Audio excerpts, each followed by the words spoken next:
ಬಹಳ ಕಾಲದ ಹಿಂದೆ ಡೆಡ್ ಸಿ ಸಮೀಪ ಎರಡು ಮಹಾನಗರಗಳು ನಿಂತಿದ್ದವು. ಸೋಧಮ್ ಮತ್ತು ಗೊಮೊರ.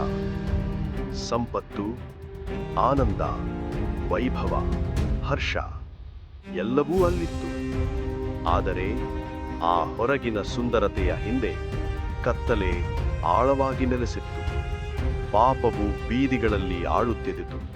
ಹಿಂಸೆ, ಕಾಮ, ಭ್ರಷ್ಟಾಚಾರ, ಗರ್ವ ಇವೆಲ್ಲವೂ ಸಾಮಾನ್ಯವಾಗಿದ್ದವು. ದೇವರ ಮಾತನ್ನು ಅವರು ತಿರಸ್ಕರಿಸಿದರು. ಪವಿತ್ರತೆಯನ್ನು ಅವರು ಹಾಸ್ಯ ಮಾಡಿದರು. ಬಡವರ ಕೂಗು ಆಕಾಶಕ್ಕೆ ಏರಿತು ಮತ್ತು ಪ್ರಭು ಹೇಳಿದರು, ಅವರ ದುಷ್ಟತನವು ಅತಿಯಾಗಿ ಬೆಳೆದಿದೆ. ತೀರ್ಪಿನ ಸಮಯ ಬಂದಿದೆ. ದೇವರು 2 ದೇವದೂತರನ್ನು ಕಳುಹಿಸಿದರು, ನೀತಿವಂತನಾದ ಲೋಟನನ್ನು ಎಚ್ಚರಿಸಲು. ಲೋಟನವರನ್ನು ಮನೆಗೆ ಕರೆದುಕೊಂಡು ಹೋದ. ಆದರೆ ಶೀಘ್ರದಲ್ಲೇ ದುಷ್ಟ ಜನರ ಗುಂಪು ಮನೆಯನ್ನು ಸುತ್ತುವರಿಸಿತು. ಕೂಗಿ ರೋಷದಿಂದ ಪಾಪವನ್ನು ಬೇಡಿದರು. ಆಗ ದೇವದೂತರು ತಮ್ಮ ಕೈಗಳನ್ನು ಎತ್ತಿದರು. ಒಂದು ಭಯಂಕರ ದೇವದೀಪ್ತಿ ಅವರನ್ನು ಕುರುಡರನ್ನಾಗಿ ಮಾಡಿತು. ಜನರು ಭಯದಿಂದ ಚದರಿ ಹೋದರು. ಅವರು ಲೋಟನಿಗೆ ಹೇಳಿದರು, ನಿನ್ನ ಕುಟುಂಬವನ್ನು ತೆಗೆದುಕೊಂಡು ತಕ್ಷಣ ಪಾರಾಗು. ದೇವರು ಈ ನಗರವನ್ನು ನಾಶ ಮಾಡಲಿದ್ದಾನೆ. ಓಡಿ ಮತ್ತು ಹಿಂದೆ ತಿರುಗಿ ನೋಡುವುದೇ ಬೇಡ.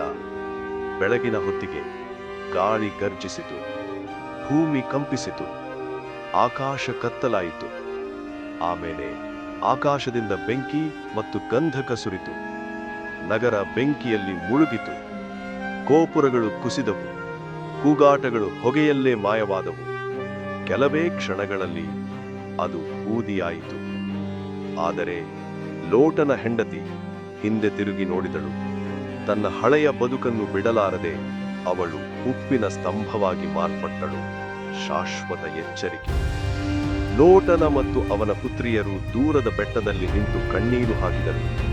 ಅವರು ಬದುಕಿದರು ಏಕೆಂದರೆ ಅವರು ದೇವರ ಮಾತನ್ನು ಕೇಳಿದರು ಮತ್ತು ಪಾಲಿಸಿದರು.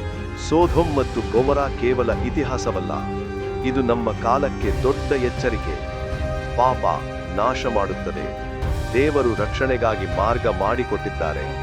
ಯೇಸು ಕ್ರಿಸ್ತನ ಮೂಲಕ ಸಿಲುಬೆಯ ಮೇಲೆ ಅವರು ನಮ್ಮ ದಂಡನೆಯನ್ನು ಹೊತ್ತರು ಮತ್ತು ಪುನರುತ್ಥಾನರಾದರು, ನಿತ್ಯ ಜೀವನ ಕೊಡಲು. ಉದ್ಧಾರಕ್ಕೆ ಆಹ್ವಾನ. ಇಂದು ಹಿಂದೆ ತಿರುಗಿ ನೋಡಬೇಡಿ. ಈ ಲೋಕದ ಸುಳ್ಳು ಆನಂದವನ್ನು ಹಿಡಿದುಕೊಳ್ಳಬೇಡಿ. ಯೇಸುವಿನ ಕಡೆ ಓಡಿ. ಜೀವನವನ್ನೇ ಆಯ್ಸಿ, ರಕ್ಷಣೆಯನ್ನು ಆಯ್ಸಿ. ತಡವಾಗುವ ಮೊದಲು. ಪ್ರಭು ಕರೆದಿದ್ದಾರೆ.